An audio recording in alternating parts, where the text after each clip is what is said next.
everybody? Welcome to the Damn Dude Podcast. Damn, dude. Damn, dude. I'm your host, California Cal, and welcome to episode 68. Damn. Damn, dude. And for those of you, just to kind of fill you in if you're new to the show, this is a show where we have the conversations that need to be had, excuse me, in a way that'll make you think and say, damn, dude. Damn, dude. Damn, dude. So that's what it is. Welcome. I'm California Cal. I'm your host. I teach babies how to swim and save their lives for a living, and I run a podcast with no motherfucking commercials for you guys. Not yet anyway, until I find something that's actually sick as fuck. If I'm gonna run ads or anything on my show, I gotta fucking think that whatever the fuck it is the fucking business. So let's fucking just get right into this shit. Authenticity is the name of the game. We just keep it real as fuck. So this episode is gonna kind of start off a little bit funny, and then we're gonna kind of take a twist, and we're gonna go deep as fuck. And yeah, so what I want to do is, I'm gonna start off by reading us a poem. So I think what, man, I feel like I'm like echoey today. Hello. So I'm gonna start us off with a poem. So it goes. Now look who creeping, look who crawling, still balling in the mix. It's that 6'6", long dick, slim player sticking your chick. Pulling tricks, looking slick at all times. When I'm flipping, bar sipping, car dipping, grand wood grain gripping. Still tipping on faux foes, wrapped in faux vogues, pimping faux hoes, and I'm packing faux foes. Blowing on the endo, GameCube, Nintendo, 5% tint so you can't see up in my window. These players don't understand me, cause I'm boss hog on candy. Top down at Maxie's with a big Glock 9 handy. Pieced up, creased up, staying dressed to impress. Big boss belt buckle up under my Mitchell and Ness.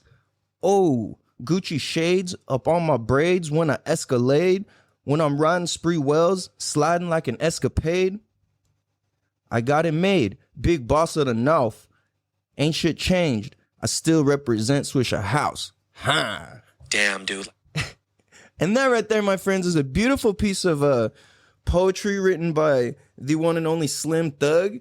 And we're starting this off talking about that, and I went with that because, for the sake of, here. Pulling tricks, looking slick at all times when I'm flipping. Bar sipping, car dipping, grand wood grain gripping. Grand wood grain gripping. So that was a long, quite a detour to get to the point of the word grain. Because this episode we're going to be talking about like going against the grain. And and when you're wood grain gripping, you're in control, bro. So this is kind of funny, dude. There's a couple things I want to say about this. Number one, I can't believe I'm saying this and putting this on fucking record, putting this on wax, homie. Texas rap is the best rap. Damn, dude. Like, I mean, I guess we can fight if we have to, but I mean, it just is.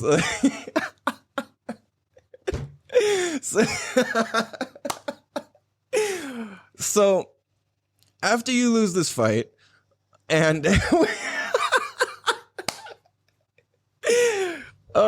okay.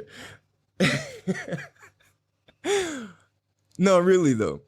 If you listen to those lyrics, like how the fuck did he put those lyrics together? One thing I think is so sick about Texas rap is that it's so fucking creative. And I'm talking about like, and that is like the most common example. And that's kind of why I chose that, because that's what most people are going to go to when they say, oh, Texas rap, because that's the most popular song. I could play some shit you never heard of, and it's not going to really have the same effects. So I had to go with something a little more familiar. As we go deeper, I'll kind of start sliding you guys some funny ass and cool ass lyrics from a little more less known Texas rappers.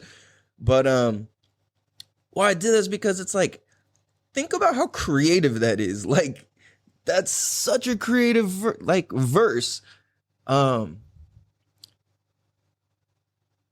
love the fact that they changed the English language to like work with their words. They just like, oh well, like let's just change the end of how that word's pronounced or how the middle of that word's pronounced so it can rhyme and flow with these other set of words, and then we'll change the end of that set of words, and then now we can say new things, and it's like this ongoing thing. It's like if you listen to that same song, the remix with G Unit on it, they like 50 Cent and Lloyd Banks sorry, not Lloyd Banks, Young Buck, they're doing the Texas flow, and it's so funny because you could tell they're trying really hard, and it sounds like a hyper little kid just like spazzing in place. The way they're doing it is so funny to me. Like, it's so cool though. But my point is that Texas rap is just the dopest. Now, if we got into a whole nother conversation, lyricism, this and that, we're talking old school hip hop and whatever. No, I'm like very heavily generalizing. Texas rap is the fucking best, dude. Like, if you don't know, you need to go get learnt, because I'm telling you, man. So, or I should say, same, man. And any person who says same, man, you don't want to get in an argument with people who say, man. Like, this is a fact. Damn, dude. It's a fact. Do not, if you meet somebody and they regularly say, sign, man, what you think about blah, blah, blah, sign, man.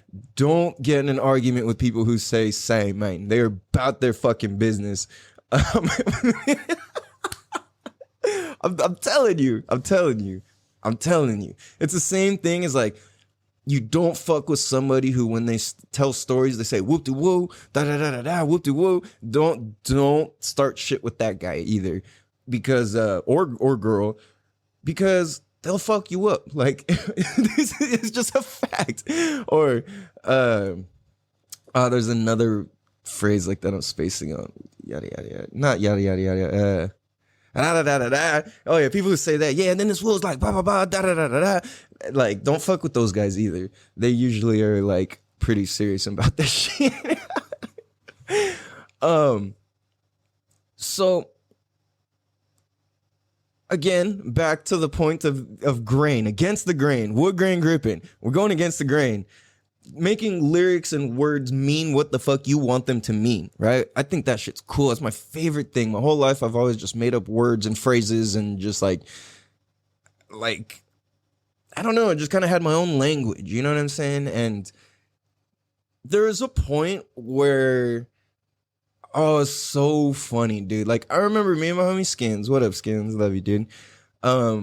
We, like, so deeply had our own language that when we would play, I remember we played board game. We were playing a board game where it's like you have to like guess based off of like drawings and sculptures. It was like one of those like Kadu games or whatever. One of those types of like games. You know what I'm talking? If you know what I'm talking about, you know what I'm talking about. But one of those games where it's like you guess based off of your teammates' ability to like act out something or draw something or mold something out of clay or whatever, right?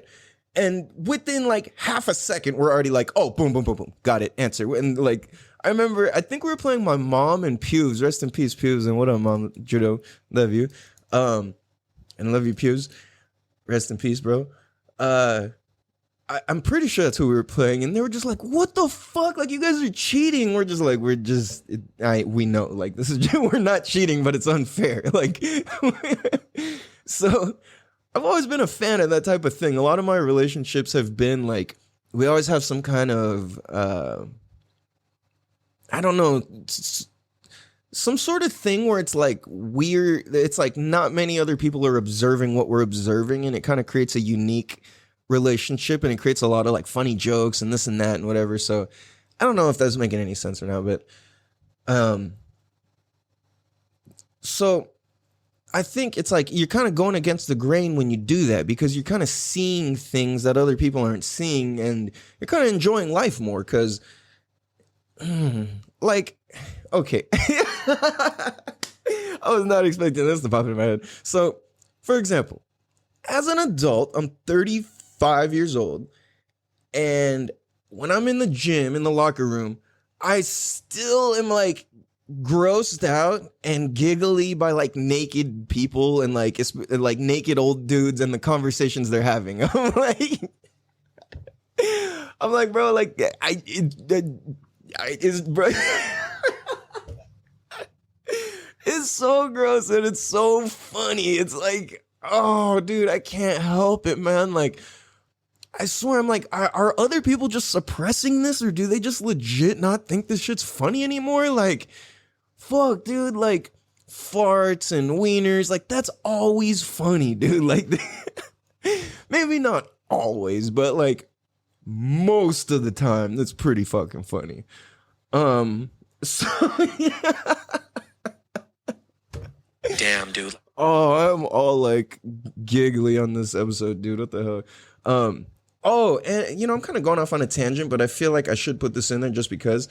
So the other day, just for the sake of documenting this, I had one of my autistic students swimming. She's 14 years old, and I thought she like stopped in the middle of swimming, stood up, threw her hands in the air, and kind of like looked angry. And I was like, oh shit, like, damn, like maybe I pushed her too far. But she just came and then like stared me in the eyes and then freaking like wrapped her whole body around me and gave me the hugest hug. Like wrapped her arms and her legs around me and was just giving me the hugest bear hug. And I was just like, oh my gosh, it was just such a beautiful experience. Like the parents were like, oh my God, like they were kind of getting teary eyed too. And it was just like, wow, it's such a beautiful moment. I just wanted to document for the sake of that. I love working with special needs kids. I mean, I love working with all kids, but it especially touches my heart, you know, especially my little sister's special needs. And like, it just really, it does something for me. It really like touches my heart. So, excuse me. Anyways, I just wanted to put that in there. So, just to document in this there too, which is on the funnier side of things. So there was two old dudes in the gym the other day, and why am I putting this on this show? This is so stupid. But and it's so gross. But I again, guys, I can't suffer alone on this. Like, I saw it, I heard it, and I can't unsee it and I can't unhear it. And it just kicks in through my head and my subconscious, like, oh, like, no, like, I can't be the only one sitting with this. So I'll tell you the story. I'm in the gym, I'm in the sauna, and I hear these two old dudes, and they're just walking around all naked, like, oh yeah, I tell you what, like, so one dude who's in there all the time is just like talking about the weirdest stuff all the time. He's cool though, but he talks to this other old dude. He's like, hey, he's like, so you get your prostate exam? And the other guy's like, what? And he's like, did you get your prostate exam this weekend? And the guy was like, oh yeah, oh yeah. And then the first guy is like, did the doctor put his hand in your schmutz? And the guy's like, huh? He's like, did the doctor, he put his hand in your schmutz, he put his hand in your ass. And he was like, oh yeah. And then, okay, and then he's like, oh man, well, you know, they can do colonoscopy and they can do the camera, so they don't have to put the hand in your schmutz. So, I mean, unless you like that, but I don't think you want your hand in your schmutz. And he's like, the guy's like, oh yeah. So then it starts being all weird because the one guy who's like, oh, that hand in your schmutz, he was like, oh, he was basically started insinuating that the dude chose the hand over like a tiny camera up the booties for his prostate exam. So he was just like, oh man, you know, you didn't have to do that like that, bro. Like, and then the other dude who got the hand up the schmutz was like, bro, he was like, oh yeah, you know, like, oh, I ate a bunch of cheese and my doctor didn't like that so much. And then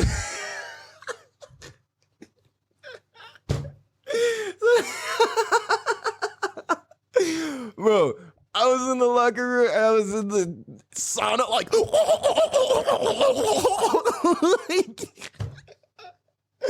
oh, dude, I just was like running in circles, like inside the sauna, like, what? Man, I was like, bro, if this is the case, I'm just not gonna do that test when I'm older. Like, I'm gonna just fucking make sure I eat right or whatever. So, damn, man. Fuck, that's crazy, dude. That's hella crazy. So, you know, so I guess telling that type of story is kind of going against the grain. Back to our point, which, Wood Grain Grippin, right? All right, come on, guys. We're Wood Grain Grippin here. So,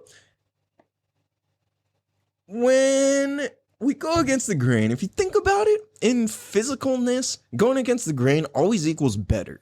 This is weird. I don't even know why this occurred to me. And I was like, whoa, that's deep. Like, it's really stupid, but it is really deep at the same time. Which is, if you think about this, when you cut meat, if you cut meat against the grain, your cut of meat is a billion times better than you cut with the grain.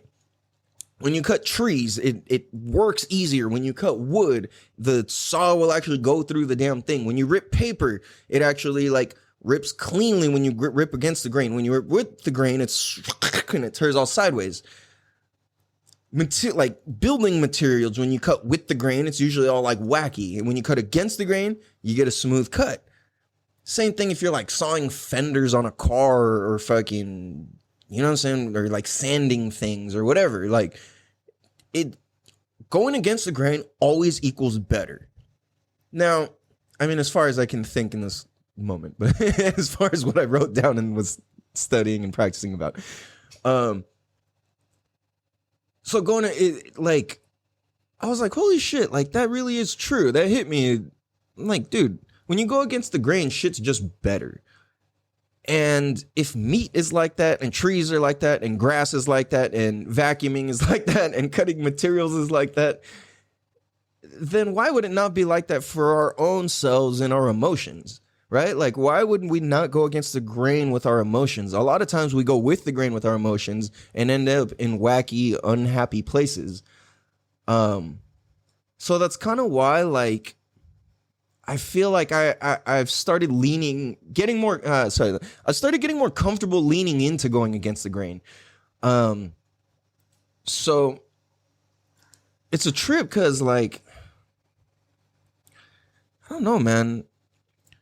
I see how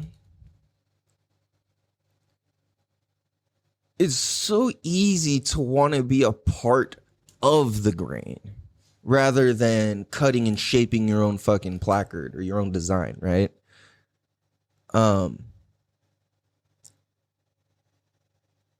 I see how this is a trip, dude. Like I was thinking about, because I remember like hella guys would, when they're trying to have like guy talk, especially like back in the day when we were younger and stuff, people were like, there was a lot of dudes who were just out to like, oh, I'm trying to get laid, I'm trying to hook up with girls, trying to like really just be like that. That's cool, do your thing, whatever. But like, I remember they would always have this plan, and oh, I'm gonna say this, and I do this, and I'm a this, and then they had all this like story and all these like games and all this stuff. And I'm thinking about it, like, if I was attracted to a girl and I was to go and I was interested in her, like, let's say it's even at a party, right? Like, just to get specific with examples. Like, let's say I'm at a party and there's a girl I think is just beautiful, and I guess a bunch of other people do too. I'm not going to go talk to that girl. I'm going to be the last one to talk to her. And why? For me, what that tells me is she's smart enough to weed through all the bullshit. And I'm like, all right, like, she's just not that, like, it wasn't that easy. You know what I'm saying? Like, it was there, like, she didn't fall for all these games. And to me, that's attractive. So I was like, yo, she actually is more attractive than she just looks good. So I was like, dude, that means she's got some sense, and having some sense is fucking awesome. So I was like, yo, that's when I would be like, hey, what's up? Like, blah, blah, blah, And guys would ask me, like, damn, because, no, I mean, I guess to toot my own horn, like, my ex-girlfriends have been really beautiful. And people would ask me before, like, damn, how'd you get that girl, blah, blah, blah. And I'm like, well, I didn't go get that girl. Like, it was more so a matter of, like, I came up and my game like my game, you know, like dudes come and have, I'm gonna go spit game. Like my game was brutal honesty. And it's a dangerous fine line, but at the same time, you can only win with it, you know? Now I'm more mindful and like I don't know, I like the place I'm in, I haven't said shit to anybody. Like where like me hitting on a girl is not hitting on a girl. It's being like, holy shit, like I think you're fucking beautiful. Like your smile is amazing. You smell so fucking good. Like I love the way your voice sounds and your eyes are just so fucking like attractive. You just draw me in. Like, damn, you were, like that's how I would talk. And because I don't want people to meet my representative. I want people to meet me, you know, and it's hard to not show up with the representative. Damn, dude. Right? Like how many of us are introducing our representative to people? The person that just represents who we think we are, who we want people to think we are, versus actually us. You know what I'm saying? And that makes me think like, holy shit, dude. Going against the grain is the business, like, because that's what allows us to have like access to happiness and freedom and feeling good. It's like, I don't give a fuck what you think, whatever. And I say all this because this picture popped up of me in 6th grade, and I want to say I was in 6th grade in 95 or 96. Damn, dude. And maybe I'll make that picture the cover art for this episode. And I dyed my hair, and I was the first person I was the first guy in my class to dye my hair. And there's a lot of kids at school growing up in fucking... I know Mira Mesa. Growing up in Mira Mesa, Mecca Town, what up? So there's a lot of people there. And, you know, granted, I was cool to everybody and like, you know. But what happened was, I dyed my hair because shout out to my Uncle Leroy. My Uncle Leroy was the first person I ever saw dye his hair, and he did it for his high school graduation or something like that. And I was like, yo, that's so dope. And this was right before like having the hella Asian spiky hair with the dyed tips and all that was cool. And my uncle did it. And I was just like, yo, that's so sick. I just remember my uncle came off as so fucking cool. Like he had like, so if this might not sound funny now, but back in the day it was the coolest thing ever. Like he had the fucking, the front bangs, just like the unicorn bang, like growing from the front with the rest of his head shaved with it slicked back. And then like the top of it dyed, and then he would slick it all the way back. And for those of you that know what I'm talking about, this was like the swaggiest swag back in the day, was when you had your slick back hair and there was enough hair to hang off the back of your head to where when you put a hat on, just the tips of it hung out the bottom. Like, oh, that was... Damn, dude. Dude, that was the hardest, cleanest haircut in like 95, 96, dude. Like, especially if you were a gangster or involved with any of that shit, or you just were like G as fuck or like that type of shit. It was like, you couldn't get cooler than that. So I saw that. I was like, oh, shit, it's on. I'm going to do mine. Nobody at school's done this. My uncle's way older, way cooler, all this. And I'm just like, so I'm not saying I made this shit up or I created it. I just copied from my uncle. But I was the first person to do it at my school. And people fucking straight clowned me for 2 weeks, like intensely. Like calling me everything you could think of. And then 2 weeks later, people come back with the same fucking hair dye and the same haircut. And I'm like, what the fuck? And then people start asking me like all secretly, like, hey bro, like how did you do that? Like, where'd you get the stuff? Like, how long did it take? Did it hurt? This, that, blah, blah, blah. Like every question you could think of. And I'm just like, motherfucker, what the fuck? Like, you were just clowning on me like super hard. Now because the popular kid said it was cool, now you think it's cool? Like, the fuck? So I was like, dude, I just, like, thinking back to that popped up on my Facebook thing, so, and I shared it on my personal Instagram, and I was like, dude, that really is like, it really is a freaking, I was going against the grain, and like, dude, I was thinking, it just made me think, I was like, man, I was dope as fuck, dude. Like, you ever forget that you're just dope as fuck? Like, fuck, man, I got so lost in this last relationship I was in and all that I was like, damn, I forgot I'm dope as fuck, man. And I mean that in a way where it's like, I do good things, I put positivity into the world, and I'm up to good shit. I just gotta do better myself.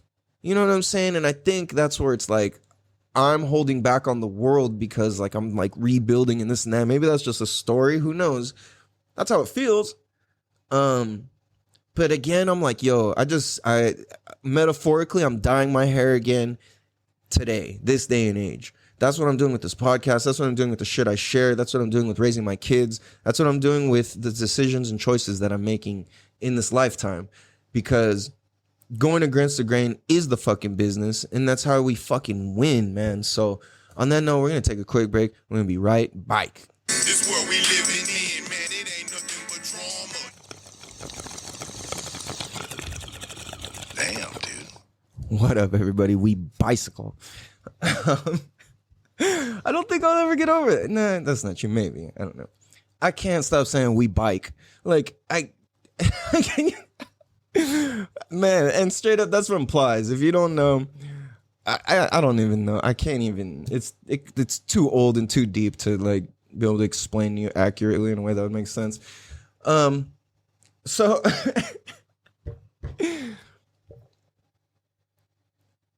this is crazy because this ties into what I was just talking about. And for me, I see that life lessons repeat. So it's interesting because every few years I'm like, oh yeah, I am dope as fuck. I am with the shit. I do know what the fuck I'm doing. And I face my fears.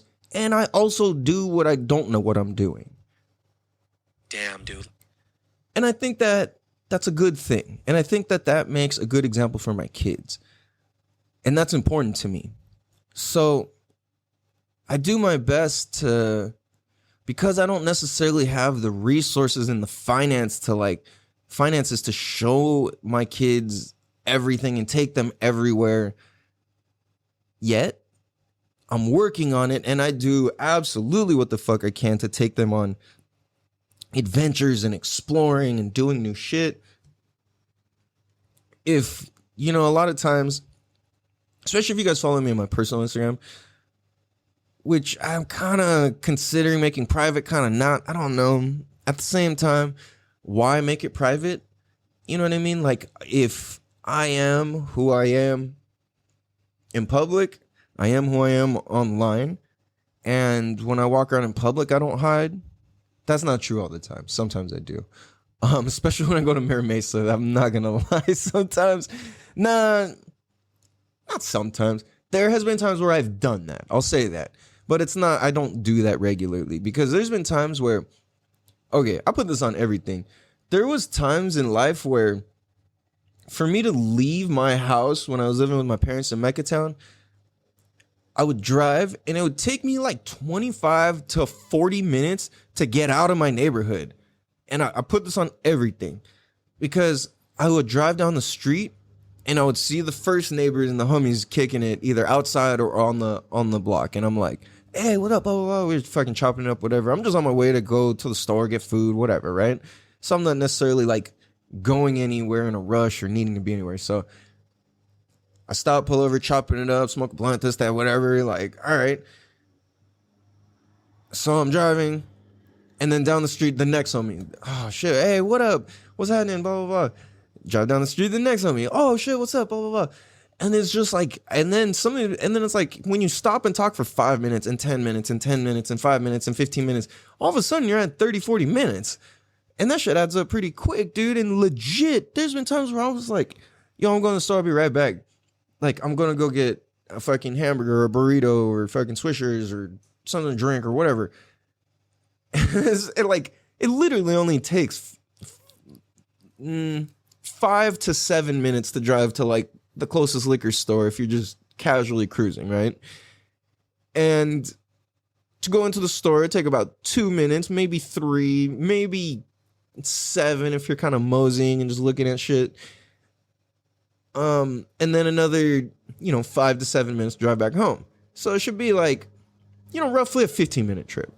it usually doesn't take anybody longer than like if they know exactly what they're getting to go from where my parents' house is at to the liquor store to buy Swishers and come back, or to buy a drink and come back specifically, it's like a 10-15 minute trip. So all of a sudden it's like an hour and you're like, where the fuck did you go? Like, I went to the liquor store. Like, bro, the liquor store's 5 minutes away. How the fuck? It's fucking like 50 minutes later. And it's like, well, damn.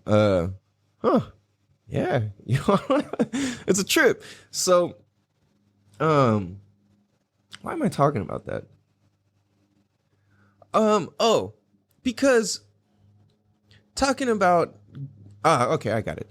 So the reason I bring that up is because there was a couple times where it's like when I would go to Mira Mesa, it was just so fucking like I couldn't help knowing people everywhere I went. And so there's times where it's like I'm just not trying to talk to anybody. I'm just like head down, shoop, shoop, shoop, shoop. In general, I don't do that. Like, I'm trying to say what's up to everybody, and I'm a pretty, friendly person and whatever. And I'll talk to you if I haven't seen you in forever or whatever, So yeah. And like I said, I'm pretty friendly. Like my shirt says, The Friendly. And shout out to my homies at The Friendly. What up, guys? What up, fellas? I know Mira Mesa. Oops. Damn, dude. Love you guys. You guys are fucking dope. Yeah. And yeah, so make sure you guys go check them out, especially on 30th. That's my favorite. I like that shop the best. Their burgers are the best at that one, I think.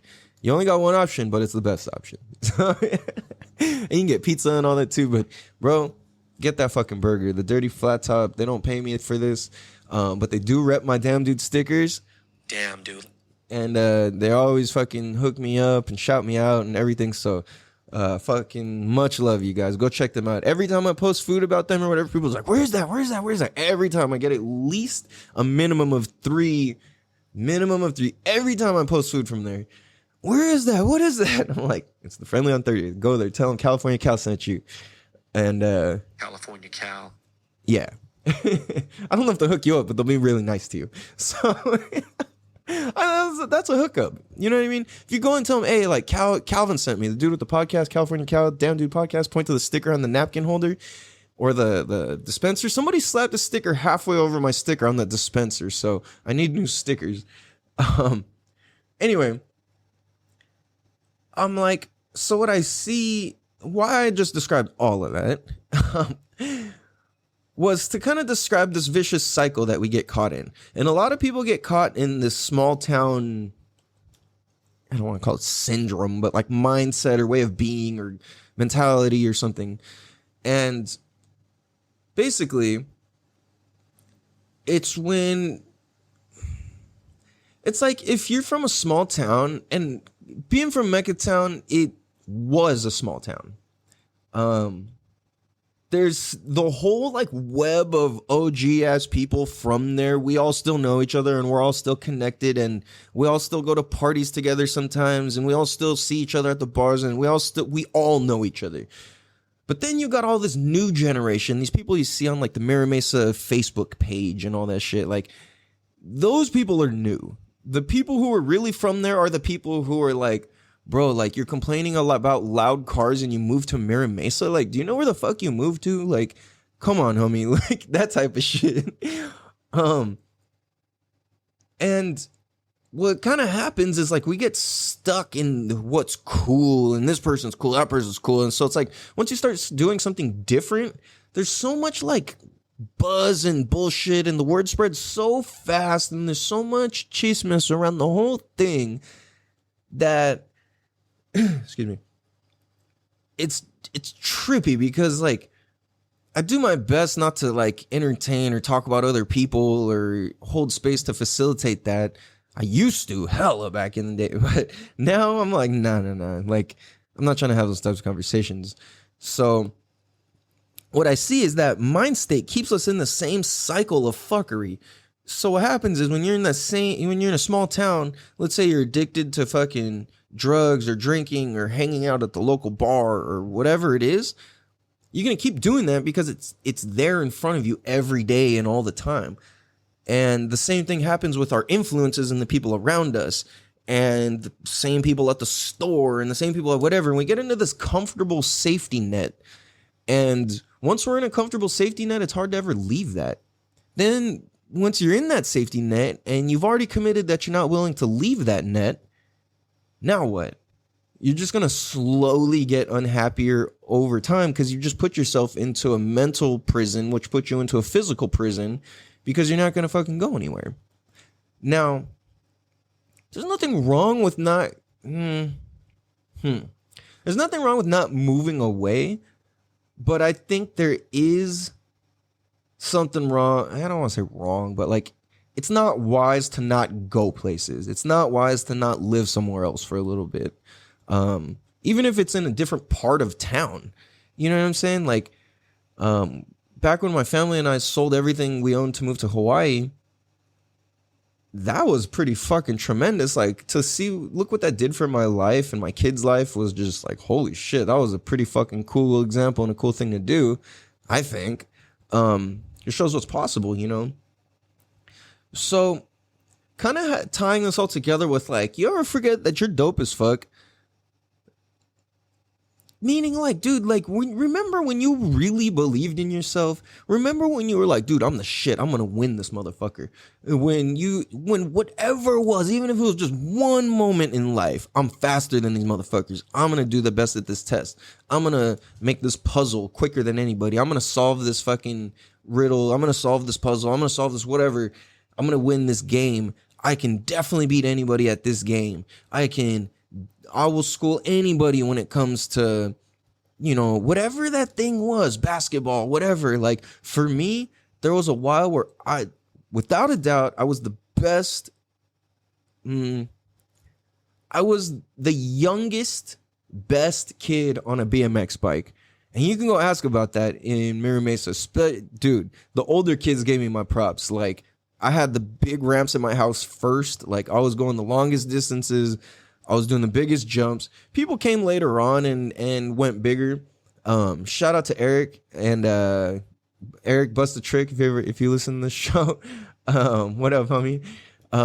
He was the first person to really like come and just get 100 times better than me. I was just like, yo, like, yeah, you know, like this isn't really like, bro. Here's the crown. Here's the title. It's all you, homie. Like, and I remember even like these ghetto ass dudes used from they were my homegirl. Oh wow, they were the homegirl Latanya's cousins, and they were the like older homies who were like, they were kind of like, they were like thieves, bullies, and like cool big homies all at the same time.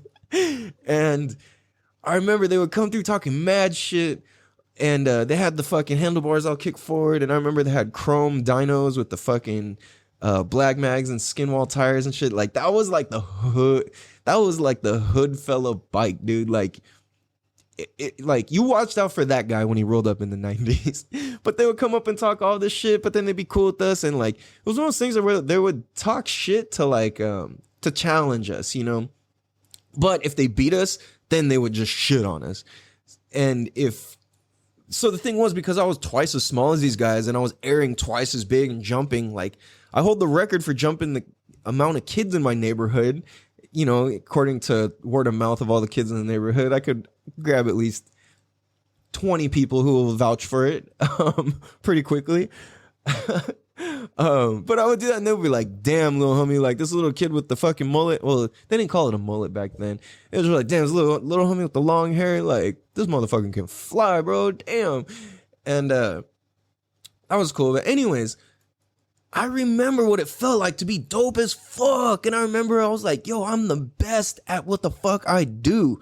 Like, do you guys remember that moment? Like, even if it wasn't a defining moment, like there was a time where you knew you could fucking school somebody or figure the shit out, or everyone's like, oh, that's hard. And you're like, I fucking got this. Like, you just see the answer in plain sight and everyone else is like, ooh, like scratching their head. Like, nope, easy, boom. You know what I'm saying? Like that's, you're dope as fuck. What is that? What skill is that? What is that to you? For me, it was the biking thing. For me, the next thing, it was, biking and kung fu and getting in fights. Those were my first 3 things that I was like, you cannot fuck with me. Like, you can't fuck with me. And that was like, it was just this crazy knowing that I had, because I would study people's body movements and body language, and I could tell, I could see pieces of coordination where they didn't, I could see where there was pieces of in the person's body where they didn't have coordination, or it wasn't trained or something. And I could see that in how people walked. I could see it in their like back movement, in their like punches when they would throw a ball. And I was always, damn, this is really like therapeutic for me. This is actually like really mind expanding for me. And I never actually said this in words, so this is pretty awesome. And I would notice that, holy shit, this is exactly what leads to the next thing, which is pretty fucking phenomenal for me. So I would see where I'm like, that guy doesn't know how to generate power from his punch. Like, I could take a full fucking arms down punch to the face, eyes closed, or no, eyes wide open from this person, and just be fine. And I could just tell. At a certain point, I was the most trained kid I knew, aside from my best friend and my homie John. Rest in peace, John William O'Day. Rest in peace, John. I love you, brother. Never forgotten, bro. So we were the only 2 kids in adult class, and we were literally doing about 2,000 push-ups, like during a fucking 3-hour class. It was insane. We were trained, like adults would walk on our stomachs and shit. And this is like real shit. Like we did fucking ocean training. We did fucking, it was crazy. Like, straight up, there would be lawsuits if they did half the shit they did now that they were doing to us, even in the 90s. And I'll put that on, even in the 90s. Like, you can ask my parents. Like, they'll be like, yeah, there's no way that you could get away with that now. And I mean, if I could do a whole fucking episode on the training and shit, it was the most intense shit ever. And then I used to train with my great uncle who had fought in death matches in China. I got crazy stories about martial arts and how deep all of that shit goes, and the trainings we would do, and holy fuck, dude. So that was one thing. I felt so secure in school. I was like, nobody can fuck with me. I would look at the biggest kids and be like, maybe if this and that, but nah. Like, I wouldn't let that happen. I already see it. And it's like, I have the whole fight planned out. So I'm like, dude, I can roundhouse kick really fucking hard, especially when I was younger, like stupid hard. And I knew if I kicked the biggest person in school in the ribs with that kick, there's, even with their arm by their side, there's no fucking chance you're gonna stand up and fight me after I give you that kick. There's no chance.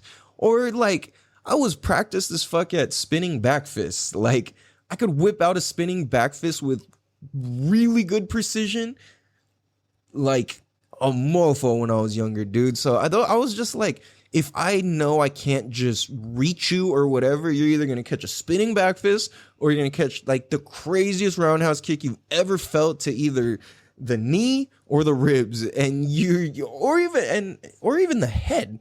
But I was more so like, everyone's expecting to get hit in the face. No one's expecting to get fucking kicked in the ribs, you know?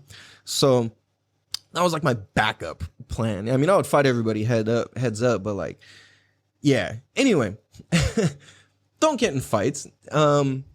Just know how to protect yourself, you know? Growing up at the time I was growing up and where I was and the shit I was exposed to, I needed to know how to fight. It was a necessity, dude. You had to, especially with the shit like I said, the shit I was exposed to, I needed to know. It was a must. And martial arts brought me a lot of discipline. To be completely honest, truly, I was able to avoid many fights because of the discipline that martial arts brought me and taught me. Damn, dude. Like, for reals. Because when you stand in front of somebody respectfully, you bow to them, you kind of like, you show respect to them, And then all of a sudden you're like, all right, we're about to fucking go ham. And you're like, I'm about to beat your motherfucking ass, homie. With all due respect.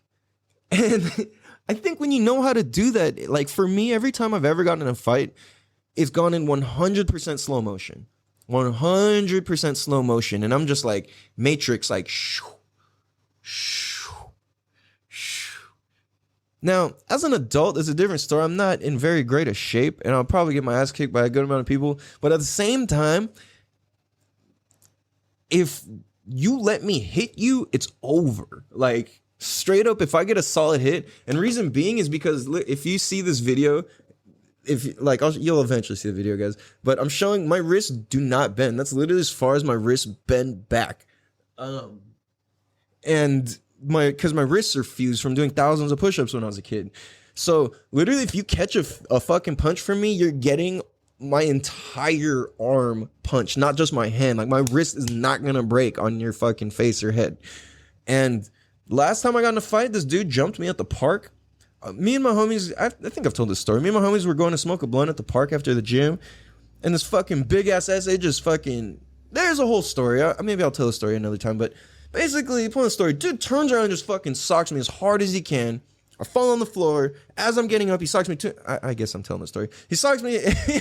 Oh, no, not the whole story. The lead up was crazy. This little guy pulled out his dick out and then all this weird shit. And then, yeah, that's another story. And I've told it before, so just go through the episodes. If I feel the need, I'll tell the story again. But anyway, dude socked me twice in the head. This is just a mere mesa at Breen Park. And it's probably like 7:30 at night in like winter time. So it's dark. And fucking dude socks me twice in the temple. And he thought I was done for, but I fucking shook those off. I was like going in and out of consciousness. And that's when I fucking dink. Oh, dude, I got one punch. Or no, I threw one punch with a right. I missed. I fucking cocked back. I threw a full swing with a left. I fucking cracked this fucker in the temple. And he just dropped to the floor.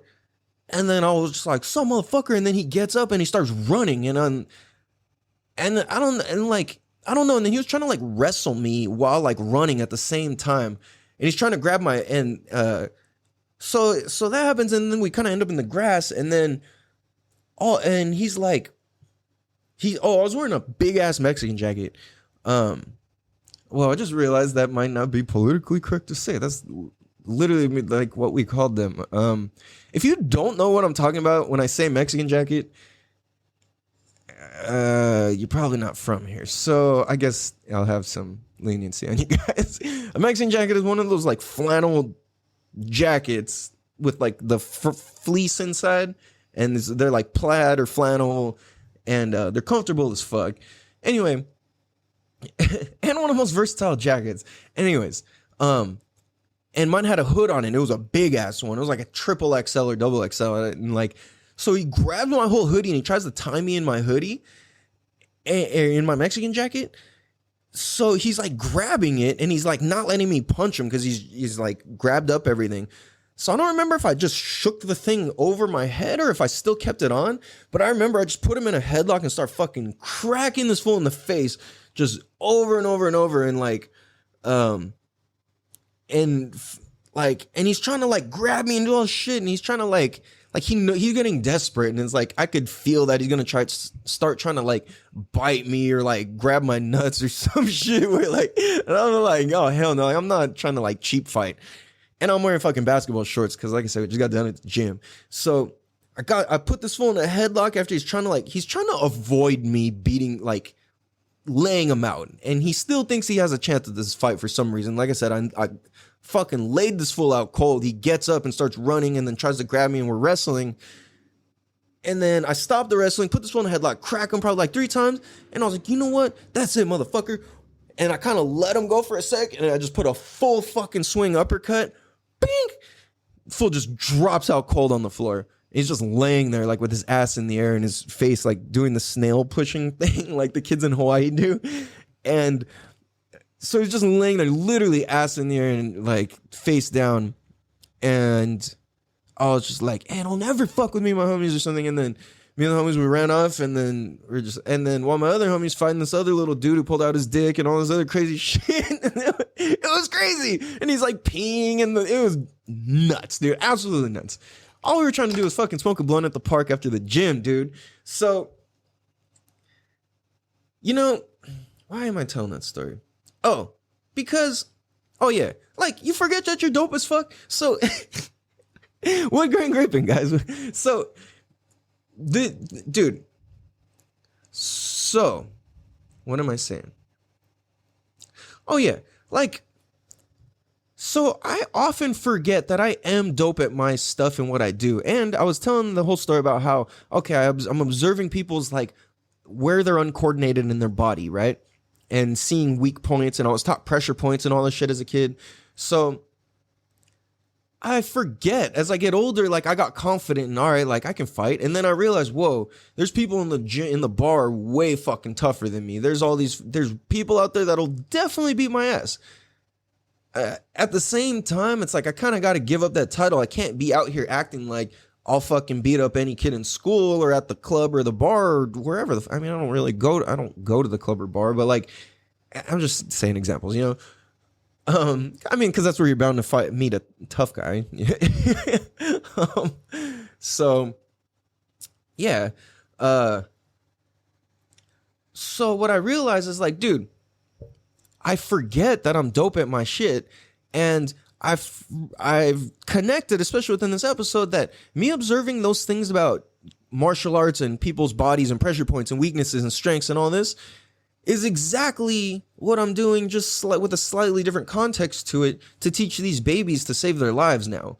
Now, if you still hear that I teach swimming, if that's what you hear when I say I teach babies to save their lives in the water, please go look at the website or the Instagram, Fin2Swim, Fin, the number 2 and swim. Go look at our Instagram. And you'll see that it's not swim lessons. It's like something way deeper and realer is going on than kids learning to fucking swim, dude. And I realize I am a motherfucking master at my craft when it comes to these babies. And confidently, I can say nobody is better than me at doing this. Nobody. And like I said, I challenge anybody to a swim off. I will, meaning challenge the teachings. Or like I said, if you want to race one lap, I'll race you one lap. I can smoke most people in one lap, like the average swimmer or people who think they're fast. Anybody fucking professional now, I'll get fucking smoked. But the average person, if you want to race one lap, all right, like I'm with the shit. I'll talk my shit, and no, I won't really talk shit. I'll talk shit after. And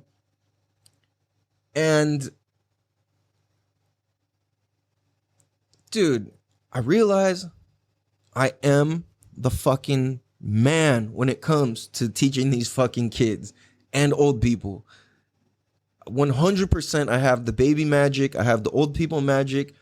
I have the sense. I have the dedication. It's what the fuck I do. I need to get all my like systems in place because that's where I'm fucking suffering and struggling. And it's okay because this is all a part of the process and I'm learning.